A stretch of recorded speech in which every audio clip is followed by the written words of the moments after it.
زکوٰۃ اتنا بڑا عمل ہے کہ اللہ تعالیٰ ہمیں کہتا ہے کہ میرے نبی پہ درود پڑھو، فرشتوں سے کہتا ہے میرے نبی پہ درود پڑھو، اور خود بھی کہتا ہے کہ میں اپنے نبی پر درود بھیجتا ہوں۔ اللہ کی طرف اب درود کی نسبت وہ رحمت ہے، اور فرشتوں کی طرف ہماری طرف درود کی نسبت دعا ہے جو ہم کرتے ہیں، صلی علی محمد وعلی آل محمد۔ تو اللہ تعالیٰ نے ہمیں آپ کو، پوری دنیا کے اہل ایمان کو، فرشتوں کو حکم دیا کہ میرے نبی پر درود پڑھو، اور خود بھی پڑھتا ہے، ان اللہ وملائکتہ یصلون علی النبی۔ جو لوگ اللہ کے نام پہ خرچ کریں گے تو اللہ تعالیٰ کہہ رہا ہے وصلی علیہم، اے میرے حبیب ساری امت پر نہیں، جو تیری امت میں میرے نام پہ خرچ کریں گے ان پہ تو درود پڑھ۔ اگرچہ یہاں صلی دعا کے معنی میں ہے کہ تو ان کے لیے دعا کر، آپ ان کے لیے دعا فرمائیں۔ تو مال خرچ کرنے والوں کے لیے اللہ اپنے حبیب سے فرما رہے ہیں کہ ان کے لیے آپ دعا کریں، صلی علیہم ان صلاتک سکن لہم۔ آپ کی جو دعا ہوگی اور آپ کی جو صلات ہوگی، جو آپ کا درود ہوگا، دنیا اور آخرت کے سارے مسائل ان کے حل کر کے لے جائے گا، ان کی دنیا بھی سکھی کر دے گا، ان کی آخرت بھی سکھی کر دے گا۔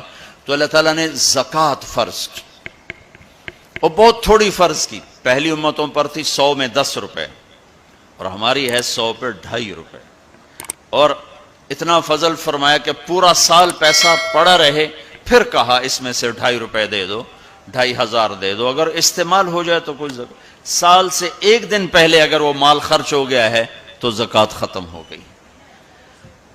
اور 82 دفعہ قرآن میں مال خرچ کرنے کا حکم آیا، 82 دفعہ، اور اللہ تعالیٰ نے ترغیب دی ہے کہ مالدار فقیروں پہ خرچ کریں۔ پھر اللہ تعالیٰ نے فقیروں کو ترغیب دیا کہ تم بھی جتنی وسعت ہو خرچ کیا کرو۔ میرے نبی نے ترغیب دی، سبق درہم 100,000 درہم، 1 روپیہ اللہ کے نام پہ خرچ کرنا 1 لاکھ روپیہ خرچ کرنے سے بڑھ گیا۔ تو صحابہ نے عرض کی وہ کیسے بڑھ گیا؟ تو آپ نے کہا ایک آدمی کے پاس 2 روپے، ایک آدمی کے پاس کروڑوں روپے، جس کے پاس 2 روپے تھے اس نے 1 روپیہ اللہ کے نام پہ دے دیا، اور جس کے پاس کروڑوں تھے اس نے 1 لاکھ دیا۔ جس نے 2 میں سے 1 دیا اس نے اپنے مال کا آدھا حصہ دیا، جس نے 1 لاکھ دیا اس نے اپنے مال کا کوئی 1000واں حصہ دیا۔ جب تولا جائے گا تو 1 روپے کا وزن 1 لاکھ سے بڑھ جائے گا۔ اور اس کا ایک واقعہ بھی، حضرت عمر ہمیشہ حضرت ابو بکر سے نہ کوشش کرتے تھے آگے نکل جاؤں، آگے نکل جاؤں، آگے نکل جاؤں، ساری زندگی موقع نہ بن سکا۔ تبوک کا موقع آیا تو اللہ کے نبی نے کہا مال خرچ کرو۔ عثمان رضی اللہ تعالیٰ نے 10,000 لشکر کا سارا سامان تیار کیا، ان کی سواریاں، ان کا راشن کے لیے تھیلوں کو بند کرنے کے لیے دھاگے تک اپنے گھر سے دیے، اور 300 دینار اوپر دیے۔ تو اللہ کے نبی کی جھولی میں وہ 300 دینار پڑے تھے یوں، اور آپ ان دیناروں کو اٹھا اٹھا کے یوں فرما رہے تھے ما علی عثمان اللہ یعمل بعد، عثمان آج کے بعد کچھ بھی نہ کرے تو جنت واجب ہوگی۔ تو عمر کہنے لگے آج میں ابو بکر کو کاٹ سکتا ہوں، آج میں اس سے آگے نکل سکتا ہوں، کہ وہ آج کل غریب ہے، میں مالدار ہوں، تو وہ تھوڑا لائے گا میں زیادہ لاؤں گا تو میں بڑھ جاؤں گا۔ لہٰذا انہوں نے اپنے مال کا آدھا حصہ، آدھا گھر میں رکھا اور آدھا لے کر آئے۔ ابو بکر نے جھاڑو پھیر دیا، جو کچھ تھا وہ سارا سمیٹ کے لے آئے۔ جب دونوں پراپرٹی سامنے رکھی گئیں تو حضرت عمر کی بہت زیادہ نظر آ رہی، ابو بکر کی بہت تھوڑی نظر آ رہی۔ لہٰذا حضرت عمر بڑے اطمینان میں کھڑے کہ آج جیت خطاب کے بیٹے کی ہے۔ میں قربان جاؤں، اللہ رسول تو جانتے ہیں کہ کون کیا کر کے آیا ہے، تو میرے نبی نے سوال ہی بدل دیا جو اس موقع کا سوال ہی نہیں۔ کوئی آدمی مسجد میں چندہ دینے جائے، مدرسے میں چندہ دینے جائے، کہا جی مول صاحب یہ 1 لاکھ روپیہ ہے مدرسے کے لیے، مسجد کے لیے۔ آگے مولوی صاحب کہیں پیچھے کتنے پڑے ہوئے ہیں، تو کہے گا اے بھی واپس کرو، میں تو تھوڑی نیت ہے جو کوئی چکر لگتا ہے کہ تسی ٹھیکیدار ہو مگر علی شاید ابھی پیچھے کتنے پین. یہ موقع کا سوال ہے ہی نہیں. مولوی صاحب کو چاہیے جی جزاک اللہ یہ لیجئے رسید بسم اللہ, پھر بھی موقع آئے تو دیتے رہیں. تو میرے نبی نے پوچھنا یہ تھا ابو بکر کتنا لائے ہو, عمر کتنا لائے ہو, اور یہی اس موقع کا سوال ہے. لیکن اللہ رسول جانتے ہیں کہ کس کے مال میں وزن زیادہ ہے, تو میرے نبی نے سوال بدل دیا, فرمایا عمر ما خلفت. واہ واہ, عمر پیچھے کیا چھوڑ کے آئے ہو؟ تو حضرت عمر تو وہیں دھڑم ہو گئے گا, با میں گیا. سوال سے ہی وہ پتہ چلے گا, با میری کلی اڑ گئی, گئی وکٹ. عمر ما خلفت یا ما ترکت لأہلک, یہ دونوں الفاظ ہیں. پیچھے گھر والوں کے لیے کیا چھوڑا؟ تو پہلے حضرت عمر بڑے جوش میں کھڑے تھے, پھر ایک دم ڈھیلے ہو گئے, کہنے با جی آدھا چھوڑا ہے آدھا لایا ہوں. پھر آپ نے کہا ابا بکر ما خلفت یا ما ترکت لأہلک, ابو بکر تو پیچھے چھوڑ کے کیا آیا, بچوں کے لیے کیا چھوڑ کے آیا؟ تو انہوں نے کہا ترکت اللہ ورسول, میں تو اللہ اس کے رسول کو چھوڑ کے آیا ہوں, باقی سب کچھ لے آیا. تو اس پر عمر کہنے لگے ابو بکر میں نہیں تجھ سے آگے بڑھ سکتا, کوئی بھی تجھ سے آگے نہیں بڑھ سکتا. اور اگلی سنو,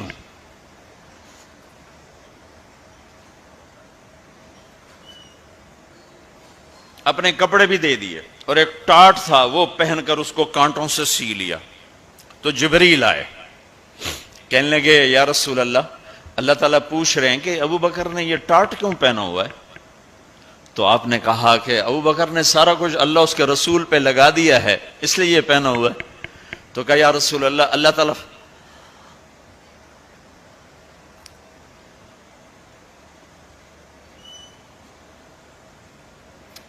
اللہ تعالیٰ فرما رہے ہیں ابو بکر سے پوچھو مجھ سے راضی تو ہے, مجھ سے راضی تو ہے, اس فقر میں مجھ سے راضی ہے؟ میں تو اتنا سفر کر کے آیا ہوں, حالانکہ ابھی 4 دن پہلے میں 12 ملکوں کا 10 ملکوں کا سفر کر کے آؤں, ساری ہڈیوں میں درد ہے. میں اس لیے آیا ہوں کہ چلو کوئی بخشش کا بہانہ مل جائے, کوئی بخشش کا بہانہ مل جائے, اللہ راضی ہو جائے.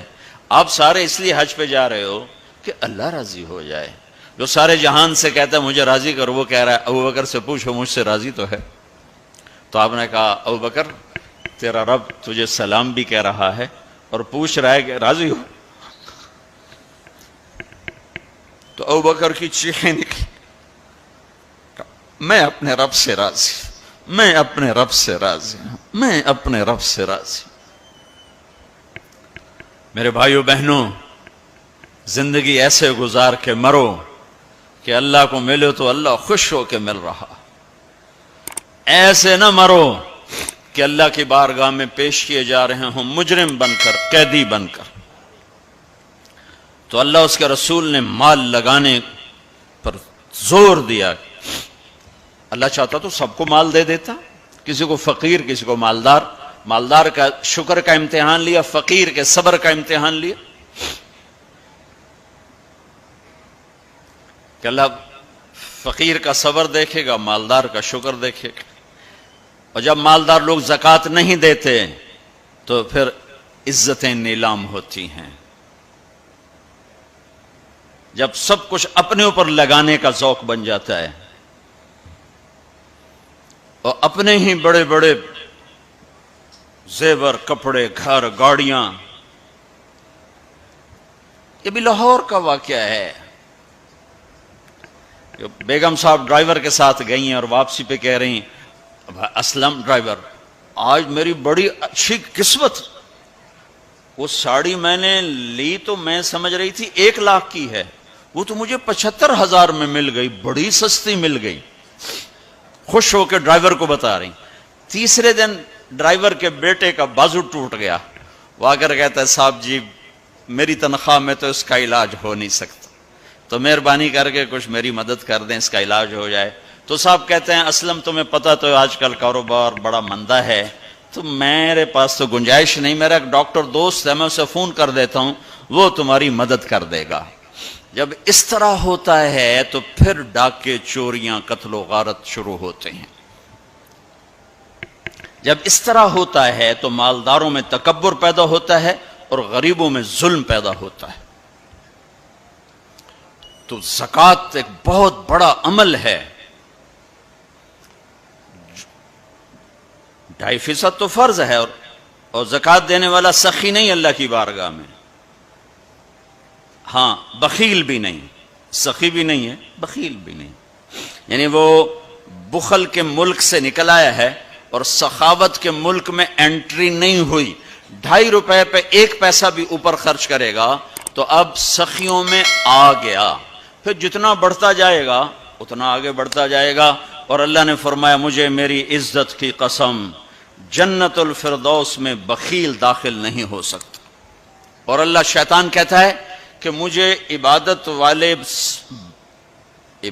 گزار بخیل سے کبھی ڈر نہیں لگا کہ اس کا بخل اسے ضرور جہنم میں پھینکے گا.